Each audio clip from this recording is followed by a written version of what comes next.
ലോക ഭൂപടത്തിൽ നിന്ന് തന്നെ ഒരു രാജ്യത്തെ തുടച്ചു നീക്കാനുള്ള സയനിസ്റ്റ് ഭീകരത താണ്ഡവമാടിയ കൂട്ടക്കൊലയ്ക്ക് അറുതി പ്രതീക്ഷിക്കുന്ന വാർത്തയായിരുന്നു ഇന്നലെ കേട്ടത്. എണ്ണമറ്റ മനുഷ്യരെ കൊന്നുതള്ളിയ ലക്ഷക്കണക്കിന് ആളുകൾ പലായനം ചെയ്ത ഗസയുടെ മണ്ണിൽ അവശേഷിക്കുന്നവർക്ക് ആശ്വാസമേകുന്നതാവട്ടെ ഇനി അങ്ങോട്ടുള്ള സമാധാന നീക്കങ്ങൾ എന്ന പ്രാർത്ഥനയിലാണ് ലോകമനസ്സ്. പിറന്ന മണ്ണിൽ അന്തസ്സോടെ ജീവിച്ച് മരിക്കാനുള്ള അവകാശം ഇനിയെങ്കിലും ഗസയിലെ മനുഷ്യർക്ക് ലഭിച്ചെങ്കിൽ എന്ന് പ്രത്യാശിക്കാം. ഗസ ഇന്നൊരു മരുപ്പറമ്പാണ്. എങ്ങും നിശബ്ദത നിലവിളിച്ചുയരുന്ന മണ്ണ്. അവിടെ ബാക്കിയായ ഒരാൾക്കും ജീവിക്കാനുള്ള ഒരു വകയും ഇസ്രായേൽ സൈന്യം ബാക്കി വെച്ചിട്ടില്ല. മനുഷ്യരെ മാത്രമല്ല, ആ മുനമ്പിലെ സർവ്വചരാചരങ്ങളും എന്നവണ്ണം തച്ചു തകർക്കപ്പെട്ടിരിക്കുകയാണ്. വാസയോഗ്യമായ കെട്ടിടങ്ങളില്ല, ആശുപത്രികളില്ല, സ്കൂളോ കോളേജുകളോ ഇല്ല, റോഡുകളും പാലങ്ങളുമില്ല. എല്ലാ തലത്തിലും ഗസ തകർന്നു വീണ പ്രദേശമാണ്. അവസാനത്തെ മനുഷ്യനെയും കൊന്നു തീർക്കാതെ ഗസ വിടില്ലെന്നാണ് നെതന്യാഹുവും സൈന്യവും ശപഥവാക്കായി പറഞ്ഞിരുന്നത്. എന്നാൽ അതിനു മുമ്പ് ലോകത്തിൻ്റെ കടുത്ത പ്രതിഷേധ സ്വരം ഉൾക്കൊള്ളാൻ ഇസ്രായേൽ വഴങ്ങിയതുകൊണ്ട് കുറച്ച് മനുഷ്യരെങ്കിലും ആ മുനമ്പിൽ ബാക്കിയുണ്ട്. ഇനി അവരെ ചേർത്ത് പിടിക്കാനാണ് ഏറെ ജാഗ്രതയോടെ ലോകം മുൻകൈയെടുക്കേണ്ടത്. ഈജിപ്തും ഖത്തറും മധ്യസ്ഥത വഹിച്ച് അമേരിക്കൻ പ്രസിഡന്റ് മുന്നോട്ട് വെച്ച സമാധാന ഉടമ്പടിയിൽ ഇസ്രായേലും ഹമാസും ഒപ്പുവെക്കുന്നതോടെ ചീറും കണ്ണീരും ഒട്ടിപ്പിടിച്ച കവിളുകളിൽ തുവാല നനച്ച് തുടക്കാൻ ലോകം ഒന്നിച്ചിറങ്ങുകയാണ് വേണ്ടത്. 2 വർഷമായി ഇടതടവില്ലാതെ തുടർന്ന അതിഭീകര ആക്രമണത്തോടൊപ്പം ലോകത്തിന്റെ സഹായ ഹസ്തങ്ങൾ വെട്ടിക്കളഞ്ഞുകൊണ്ടുള്ള അധിനിവേശമാണ് ഇസ്രായേൽ നടത്തിയത്. അതുകൊണ്ട് തന്നെ ഗസയിൽ ഓരോ മനുഷ്യനും അർഹിക്കുന്ന അന്തസ്സോടെയുള്ള തുടർ ജീവിതം ഉറപ്പാക്കാനുള്ള ബാധ്യത ഈ ലോകത്തിനാണ്.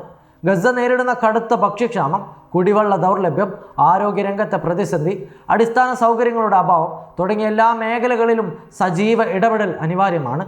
ഐക്യരാഷ്ട്രസഭയുടെ നേതൃത്വത്തിലുള്ള സമിതിയാണ് ഗസയുടെ പുനർനിർമ്മാണം ഉറപ്പാക്കേണ്ടത്.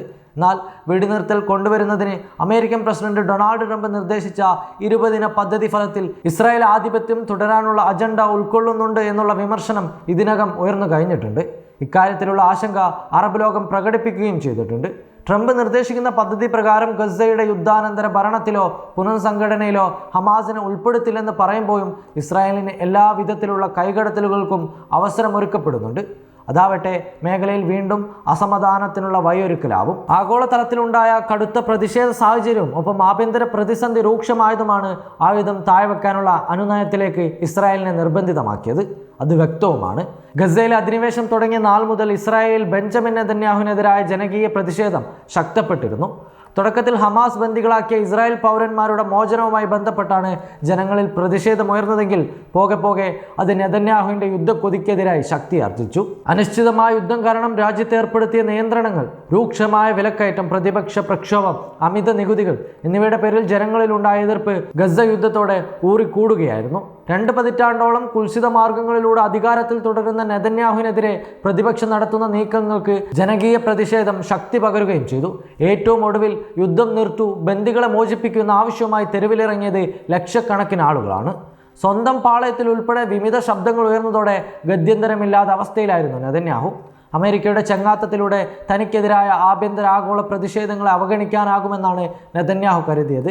എന്നാൽ മാറിയ ലോകക്രമവും ഗസ യുദ്ധം തുടങ്ങിയതിനു ശേഷം 20ഓളം രാജ്യങ്ങൾ ഫലസ്തീനിനെ ഔദ്യോഗികമായി അംഗീകരിച്ച സാഹചര്യവും അമേരിക്കയെ പോലും ചിന്തിപ്പിച്ചു എന്നുള്ളത് ഇവിടെ വ്യക്തമാണ്. അധിക ചുങ്കത്തിലും കുടിയേറ്റ നിയമങ്ങളിലും ട്രംപ് തുടരുന്ന അന്യായ സമീപനങ്ങളിൽ യൂറോപ്യൻ യൂണിയൻ അടക്കം നീരസം പ്രകടിപ്പിച്ചതും മധ്യേഷ്യയുടെ കാര്യത്തിൽ സത്വര ഇടപെടൽ ഉറപ്പാക്കാൻ അമേരിക്കയെ പ്രേരിപ്പിക്കുകയായിരുന്നു. ഐക്യരാഷ്ട്രസഭയും അന്താരാഷ്ട്ര കോടതിയും ഇസ്രായേലിനെതിരായ നിലപാട് കടുപ്പിക്കുക കൂടി ചെയ്തതോടെ മുന്നിൽ മറ്റു വഴികളില്ലായിരുന്നു.